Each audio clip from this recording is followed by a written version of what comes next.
While the focus in Chicago and Cook County mostly falls on divisions in the Democratic Party, there's a Republican primary happening downstate that's drawing a lot of attention, including from the former president.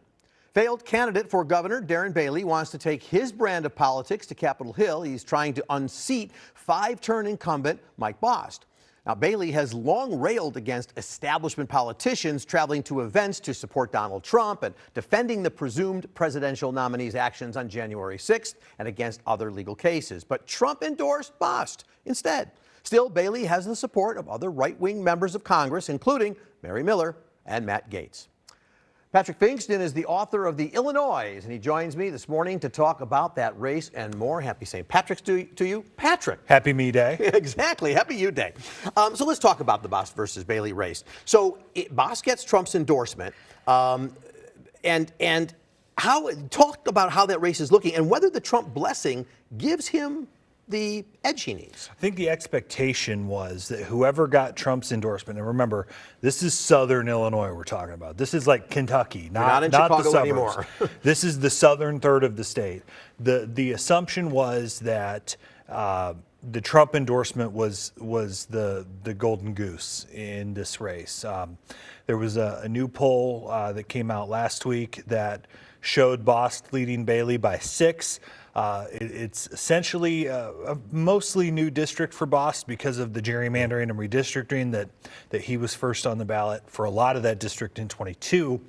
But he's a fixture in Southern Illinois politics, too. I mean, dating back to the early 2010s when he would throw his papers in the air on the State House floor. Very famous clip. I want to just tap into this because on Friday you wrote a column in the Illinois where you said, all traditional factors would say, Mike Bost, you win.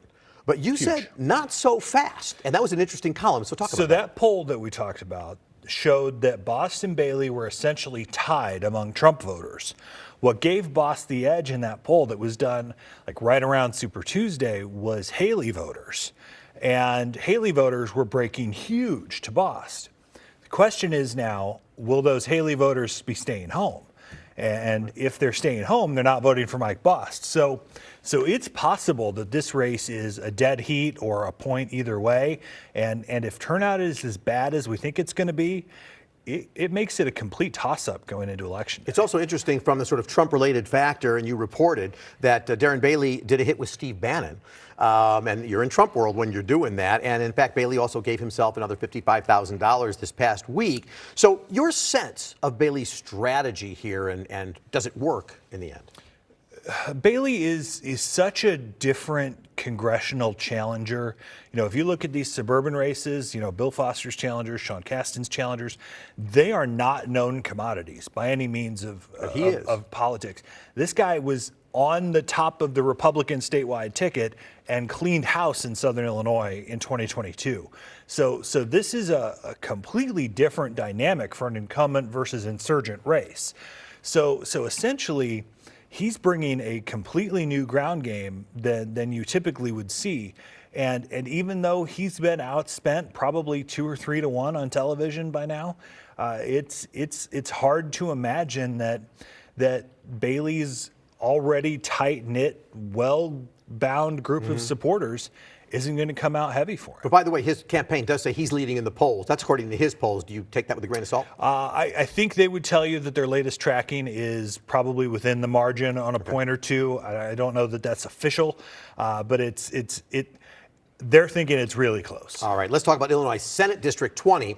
It's a special Democratic primary there, and it's a really interesting one. It's the northwest side, Belmont, Cragen, Bucktown, Logan Square. And in that race, Senate President Don Harmon and other committees have dumped $2 million into incumbent Natalie Toro's campaign. Now, she's a liberal, but she's facing an even more progressive challenger in Graciela Guzman, who has the backing of the CTU and the progressive. What does that race tell us about the growing split in the Democratic Party? Well, I think it's very clear that Democrats are trying to find their identity. I don't know that this district is the place where you find it because it is the most liberal Senate district. How left do you want to go? It is as far left as you're going to get in Logan Square and that area. The question here is this worth the fight for Don Harmon and the Senate Democrats? They knew it would be an uphill battle, and they've got the money, so it's not like they're wasting resources. but he's got a more progressive by the day caucus. And are they going to be grumbling that he spent $2 million on a not great candidate who might finish third in that race? There could be some consternation within Senate Democrats if Toro has a really bad showing. Now, it may not be related to that issue of what's happening within the Democratic Party, but Mary Flowers' election. That woman's been in the House for 40 years, or close to it. And House Speaker Chris Welch, unions, they're pouring money in that race to take her out. What is going on there, and can she survive it? Well, Mary Flowers is a South Side institution. I mean, she was elected to the House when I was probably still in diapers, and I turned 40 last year. So that ought to tell you something. But she's always been a person that ruffles feathers.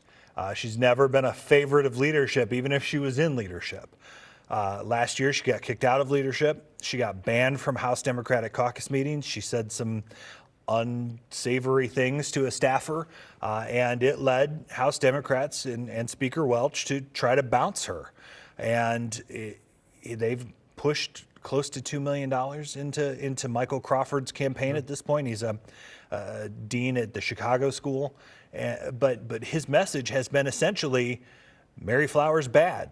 But you're in a district that everybody knows Mary Flowers. Everybody likes Mary Flowers. So we'll see the power of incumbency there and the fact that they like her. I do want to move on and talk about an interesting question, which is with the top of the Republican ballot, it's a done deal. It's Donald Trump. He's going to be the nominee. Do you expect that maybe Republicans in Cook County will pull a Democratic ballot and try to impact other races, like maybe the state's attorney? I don't know. I haven't heard a lot about people doing it. I think a lot of your Republicans that would have done that early probably took mail ballots so that they could vote for Haley and Haley delegates to try and make an anti-Trump vote. I don't know though that you're going to see a lot of Republicans go and pull a Joe Biden ballot. That just doesn't seem like that's their cup of tea. We have just about a minute left, but this is like one of the least competitive primaries we've seen. Clearly a redistricting result, probably. But talk briefly about the organization of that. Is it the new norm now? So much of it comes down to money. Incumbents have such a stronghold financially that it's hard for a challenger to put together an operation to beat them.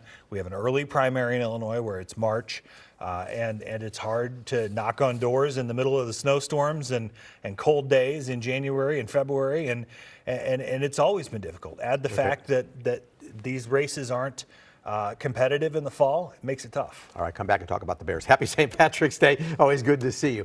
One more break. We'll be right back after this. Stay with us.